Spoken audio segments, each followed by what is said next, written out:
वज़ाइफ के लिए वज़ाइफुस्सालिहीन ऑफिशियल को सब्सक्राइब करें। वज़ाइफुस्सालिहीन ऑफिशियल। नहमदुहु व नुसल्ली व नुसल्लिमु अला रसूलिहिल करीम, अम्मा बअदु फ़अऊज़ु बिल्लाहि मिनश शैतानिर रजीम, बिस्मिल्लाहिर रहमानिर रहीम। व इज़ क़ाल इब्राहीम रब्बि जअल हाज़ल बलद आमिना वजनुबनी व बनिय्य अन नअबुदल अस्नाम। सदक़ल्लाहुल अज़ीम। इस आयत के अंदर हज़रत इब्राहीम अलैहिस्सलातु वस्सलाम ने दुआ की है, और ये ऐसी दुआ है कि अगर कोई इंसान कोई घर बनाए या घर बनाने का इरादा करे या घर में दाखिल हो तो ये दुआ उसके घर को भी अमन वाला बना देती है और घर में रहने वालों को भी। इसके मुताल्लिक मुफस्सिरीन ने बहुत ही ज़्यादा अहम चीज़ें बयान फरमाई हैं। सूरह बकरा में भी इस दुआ का हिस्सा है कुछ, लेकिन उसमें और इसमें फ़र्क है थोड़ा। वहाँ फरमाया रब्बि जअल हाज़ा बलदा। हाज़ा बलदा का लफ्ज़ वहाँ है, अलिफ लाम नहीं है, और यहाँ पे हाज़ल बलद, हाज़ल बलद यानी अलिफ लाम के साथ है। इमाम इब्न कसीर रहमतुल्लाह अलैह ने इसकी वजह बयान फरमाई कि इब्राहीम अलैहिस्सलाम जो अंबिया अलैहिस्सलातु वस्सलाम ने सबसे ज़्यादा तौहीद की तबलीग करके तकलीफ उठाने वाले नबी हैं। अल्लाह ने उनको मकाम बहुत बड़ा अता फरमाया था, इसलिए हमें दीन हनीफ अता फरमाया कि हम मिल्लत इब्राहीमी पर हैं। इब्राहीम अलैहिस्सलाम ने मक्का मुकरमा की सरजमीन पर अपने बेटे इस्माईल अलैहिस्सलाम और हज़रत हाजरा अलैहिस्सलाम को जब छोड़ा तो उस छोड़ते वक़्त जो दुआ की थी वो हाज़ा बलदा के लफ्ज़ से बोला था। हाज़ा बलदा बोला कि कोई भी शहर हो सकता है अलिफ लाम के बगैर, किसी शहर को भी आप अमन के लिए दुआ कर सकते हैं, लेकिन अलिफ लाम जब आ गया तो अब मखसूस शहर हो गया। कौन से शहर के लिए दुआ की जा रही है? पहले जो दुआ थी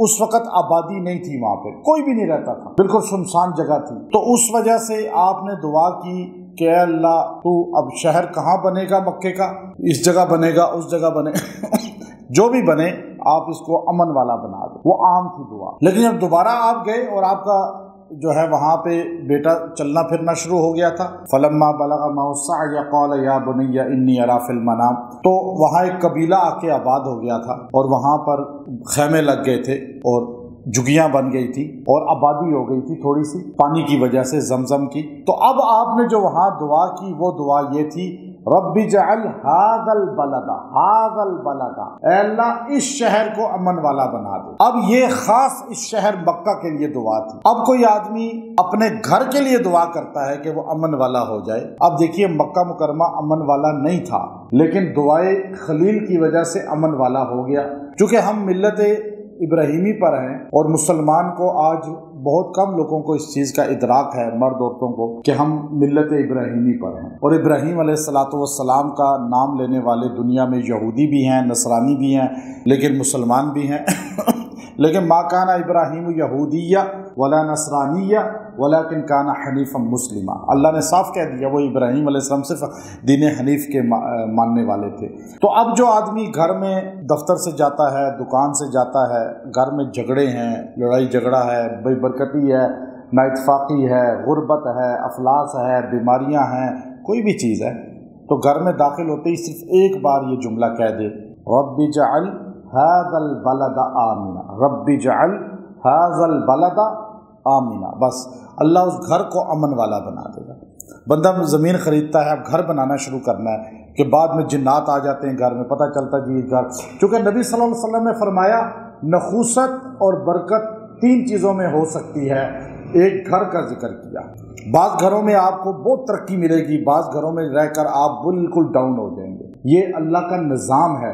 अब आप चाहते हैं कि इस घर में किराएदार क्या यार, आप किराए के घर में शिफ्ट हो रहे हैं, चाहे आप जो है बना रहे हैं घर, तो आप उस घर में इसको 11 मरतबा पढ़ के दुआ कर लें, खड़े होकर, बैठ के नहीं, खड़े होकर। इब्राहीम अलैहिस्सलाम ने जब ये दुआ की थी तो खड़े होकर की, और आप जो है बैठे हुए नहीं थे, तो आप उस वक़्त इसको दुआ कर लेंगे, वो जगह भी बरकत वाली हो जाएगी, वहाँ से हर नुकसान वाली चीज़ हट जाएगी। ये अल्लाह ने इस दुआ की बड़ी तासीर रखी है। आप किसी शहर में दाखिल होते हैं, किसी महल्ले में, किसी मुल्क में, اور وہاں داخل ہو کے آپ ایک بار خالی اس دعا کو پڑھ لیتے ہیں، اللہ اس میں قیام آپ کا امن والا کر دے گا، آپ کو کوئی نقصان نہیں دے سکے گا۔ آپ گھر سے رخصت ہوتے ہیں، اپنے بچوں کو جو ہے آپ یہ دعا پڑھ کے رخصت ہو جائیں، گھر کو چھوڑ جائیں، انشاءاللہ آپ کے گھر کی بھی اللہ حفاظت کرے، کیونکہ اس دعا میں خلیل علیہ السلام کی دعا ہے۔ اور پھر اللہ نے کہا وَإِذْ قَالَ إِبْرَاهِيمُ، اور جب ابراہیم علیہ السلام نے فرمایا رب اجعل، اے میرے اللہ، اجعل بنا دے، ھذا البلد، اس شہر کو، آمنا امن والا۔ یہ آیت نمبر 35 سورہ ابراہیم، یعنی یہ اتنا چھوٹی سی دعا ہے کہ آپ اس کو چلتے پھرتے پڑھ سکتے ہیں۔ جو امن میں آنا چاہے، کہیں خطرہ ہے، آپ وہاں سے گزرتے ہوئے اس کو پڑھنا شروع کر دیں، اللہ امن دے دے گا۔ یہ دعائے خلیل ہے، اور قرآن کی زبان میں اللہ نے اپنے نبی کو بھی عطا فرمائی، اور پھر نبی صلی اللہ علیہ وسلم، دیکھیے 2 نبیوں نے یہ دعا پڑھی، ایک ابراہیم علیہ السلام اور ایک حضرت محمد صلی اللہ علیہ وسلم نے۔ تو پھر 2 نبیوں کی دعا جو تاثیر رکھتی ہے، آپ خود سوچئے کہ اس میں کتنی طاقت ہے، کہ اب جو بندہ اس طاقت کو سامنے رکھ کے پڑھے گا، تو یہاں تک تو یہ اس دعا کا حصہ میں نے آپ کو بتا دیا۔ وآخر دعوانا ان الحمد للہ رب العالمین۔